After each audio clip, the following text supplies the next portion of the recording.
Greetings, everyone. Welcome to another episode of Brown Girls Are Beautiful. I'm your melanated queen and your hostess, CEO and founder of Brown Girls Are Beautiful, everyone. Heute ist Samstag. Today is Saturday. The weather was very beautiful. It was approximately 74 degrees today. Today's topic, we're going to be talking about CIA and mind control on children.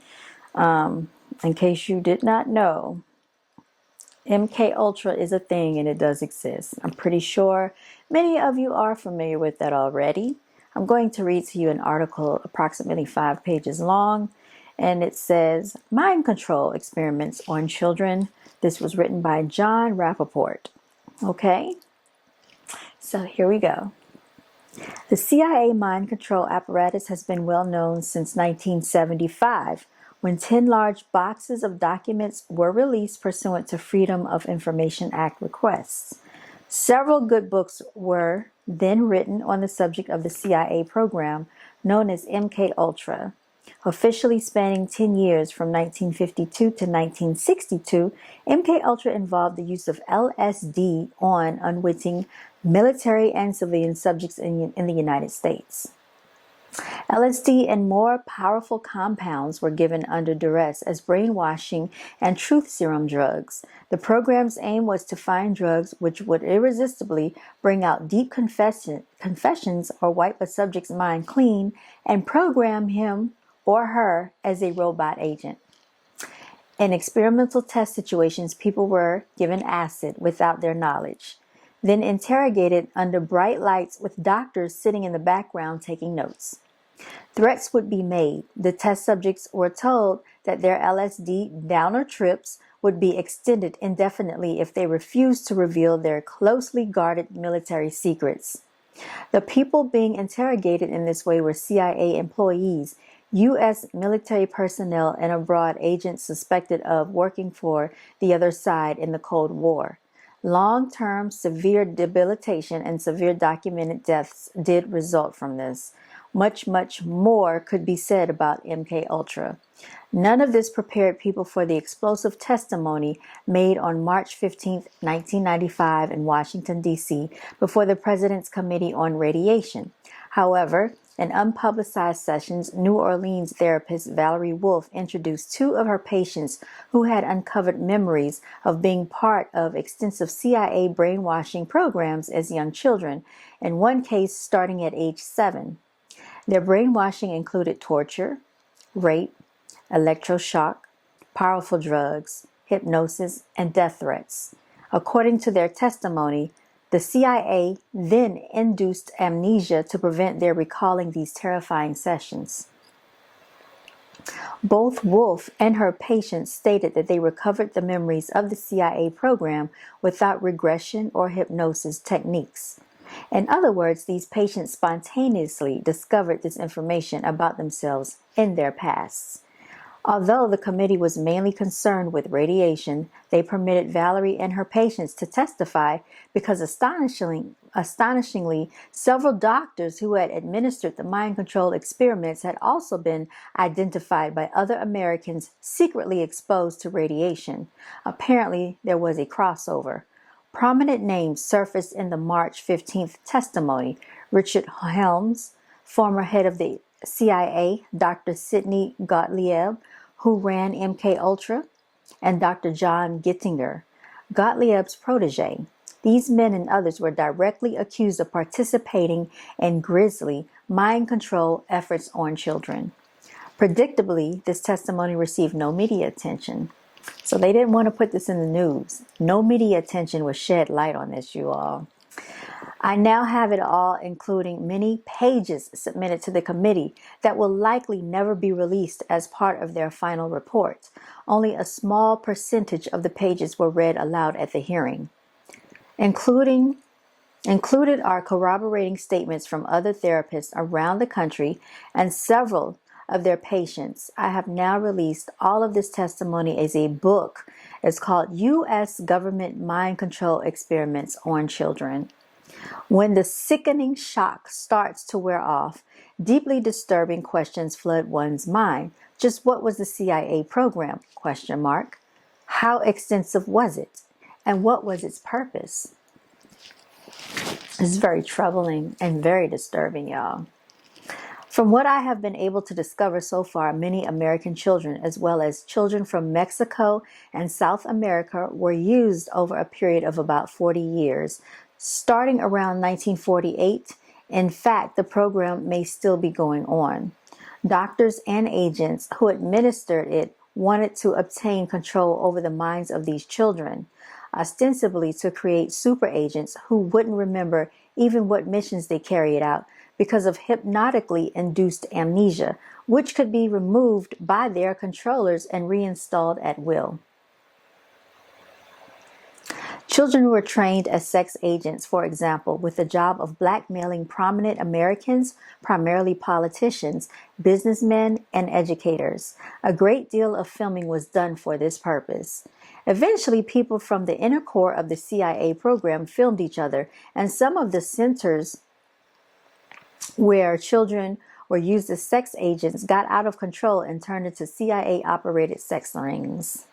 Some children were considered expendable and simply murdered. One person who states that he was in the program as a child said, off of the record, they tried out their brainwashing techniques on the kids from Mexico and South America. They were considered expendable. But on another echelon of the program, they went after the best and the brightest American kids. Making perfect agents to combat the Soviets wasn't, I don't think, their ultimate objective. I can't remember what that was. At this point, I made a suggestion. Well, if they were choosing the best and brightest, maybe they figured these kids would one day rise to important positions in society, and they wanted to gain long-term control over them so they would be under their thumb, so they could tap them at will, a way of controlling the future society. Maybe, he said, the Nazis gained control over the intelligence in Germany. That was a very key step in their dominance. That was the first thing they did. This smells very much like a Nazi program in the U.S., I said. I don't mean all the controllers were German, but the style of it, the insanity. He said, they brought over a lot of Nazi doctors after the war, and not just to build rockets for a lot of projects. Other people who said that they had been used as children in the program remember that doctors with German accents were definitely present at the sessions. One therapist who shared this information informally with colleagues around the country states that so far the oldest person she has heard of who was in the program is now 52 years. The youngest is now 9. Since a number of people who were brainwashed, tortured, and drugged in these experiments tried to resolve their experiences in therapy, psychiatrists and other professional therapists are hearing these stories. They are told, for example, that the CIA controllers sometimes dressed up in satanic costumes to further traumatize the children, also providing a cover that wouldn't be believed if the children ever talked. It is worth noting that there is a movement to discredit these recovered memories, and that the most prominent group, the False Memory Syndrome Foundation, called the FMSF, has several board members with CIA or military intelligence connections, including the notorious Dr. Louis Jolly west of UCLA, who tried to establish a center for the study of violence at the university in the 1970s. This center's specialty would have been psychosurgery, a horrendous melting of brain connections supposedly to curb people's violent tendencies. FMSF maintains that a person always remembers abuse done to him or her, and therefore any new recovery of it in therapy is false and must have been fabricated through misleading suggestions by the therapist.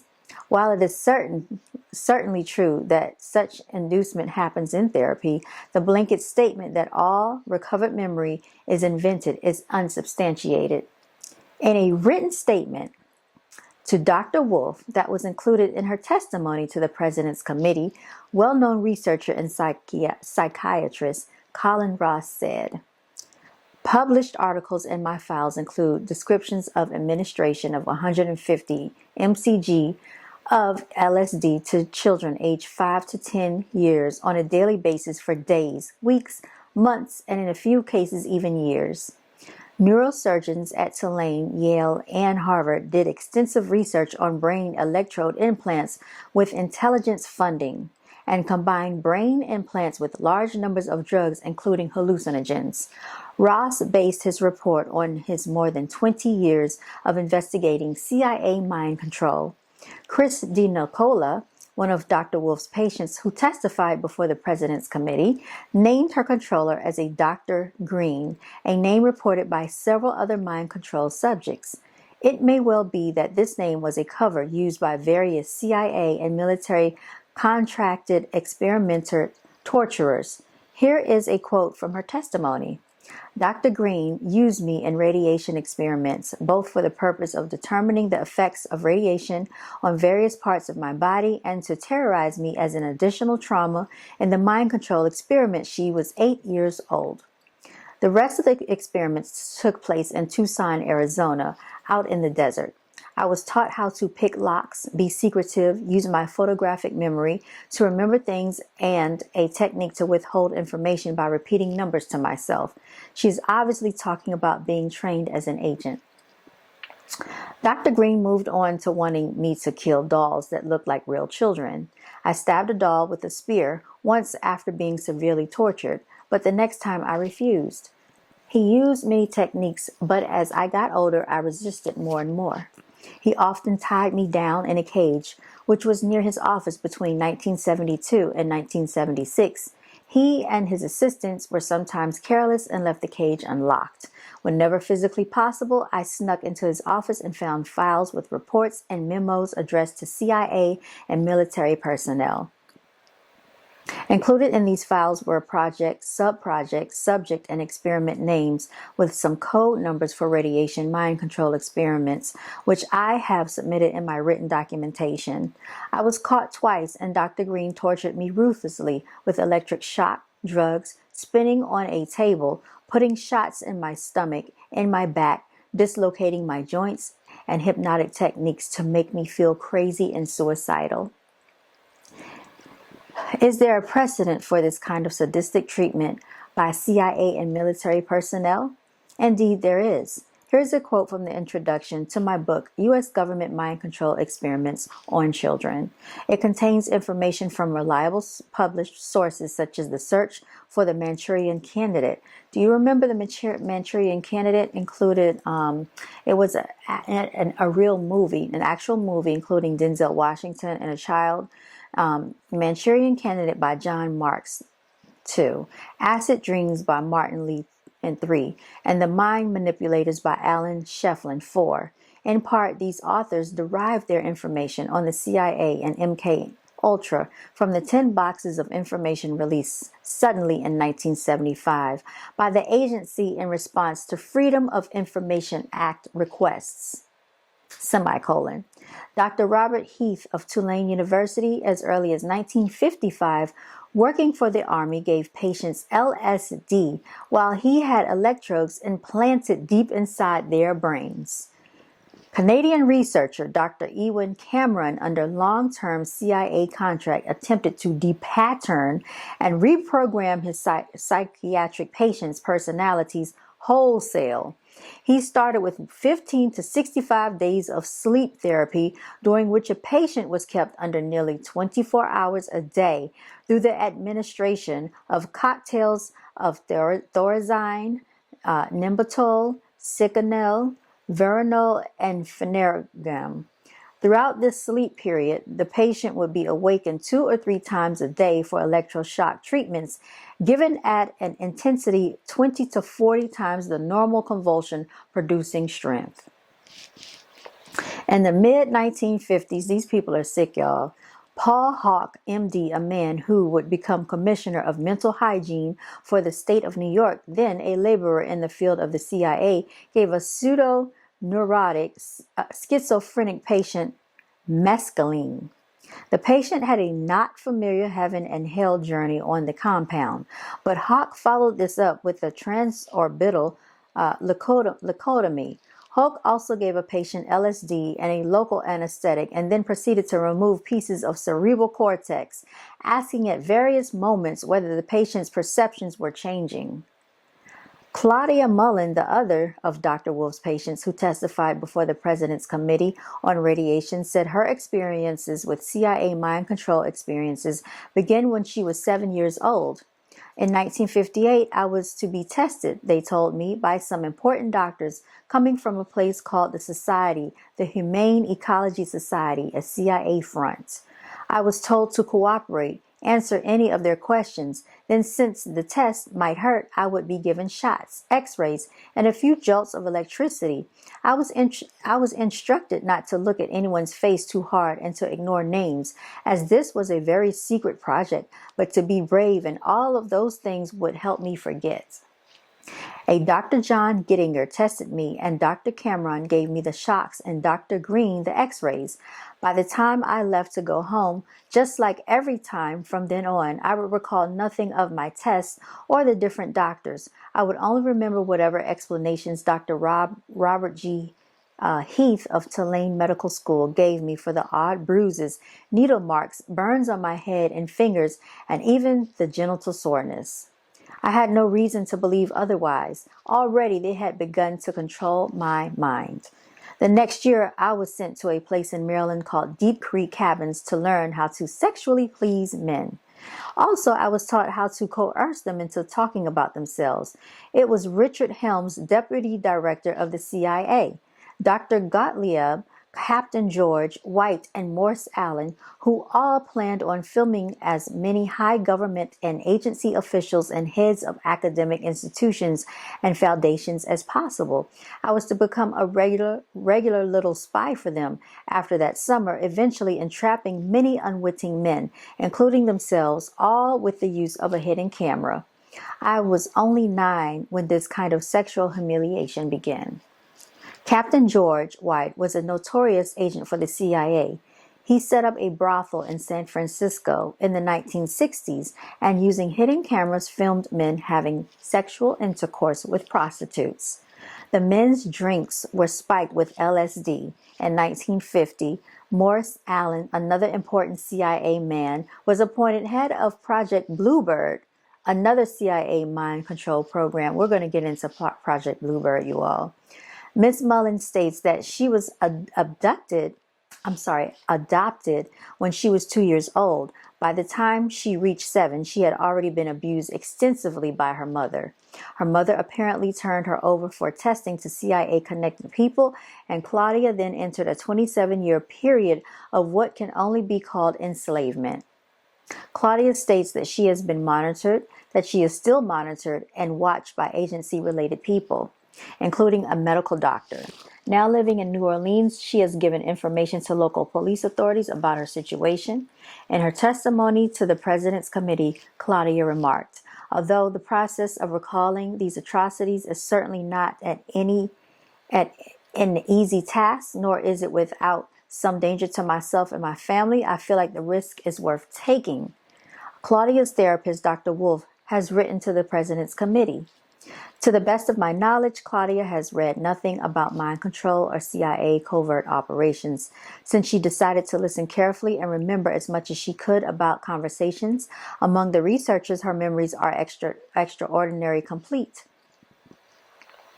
I have since written copies of memories to Dr. Alan Shefflin, author of The Mind Manipulators, for validation, and he has confirmed that she has knowledge of events and people that are not published anywhere, that some of her memories contain new information, and that some are already known and published.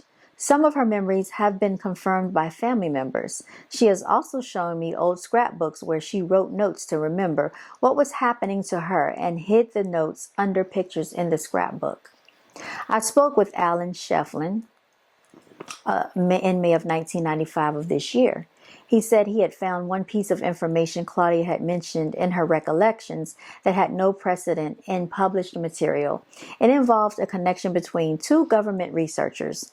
This is just the tip of the iceberg on the 130 pages of testimony given before the President's Committee on Radiation. And it is also just the beginning of a history that will undoubtedly widen in the coming months and years. Dr. Wolf told me that when word got around she was going to testify before the President's Committee, she was contacted by about 40 therapists in just the 10 days leading up to my trip to Washington. The therapists had heard similar CIA mind control stories from their own patients. Many of these professionals are afraid to go on the record about their patients' stories, as censor from their professional societies is a reality. The political mood these days is not conducive to granting an aura of credibility to revelations of CIA brainwashing. So what else is new? You all, this is some interesting and twisted stuff. John Rappaport is a distinguished investigative reporter and the author of AIDS Incorporated. He can be found inhabiting the late night airwaves of KPFK radio in Los Angeles and lecturing at the Hardware Humanitarian House in Santa Monica, California. All right, and this was printed in 1995. So if this was printed in 1995, you can only imagine what is going on in 2023 leading up to 2024, you all. This has been an episode of Brown Girls Are Beautiful, BGAB TV. I hope that this message finds you well and comes through clearly. I will also post the link to this article in the description box below if you would like to take a look at the copy of what I just read yourself. And if you like a copy of that book, I think it would be something very, very informative to read, you all. So you think mind control does not exist with these quote unquote celebrities, politicians? Think again, you all. Oh my goodness, my cat Prancer has put my necklace in his mouth and I'm trying to get it away from him. Stop, Prancer. All right, you all. Thank you so much for tuning in. Thank you so much for watching. And again, you all stay blessed until next time. Auf Wiedersehen und gute Nacht.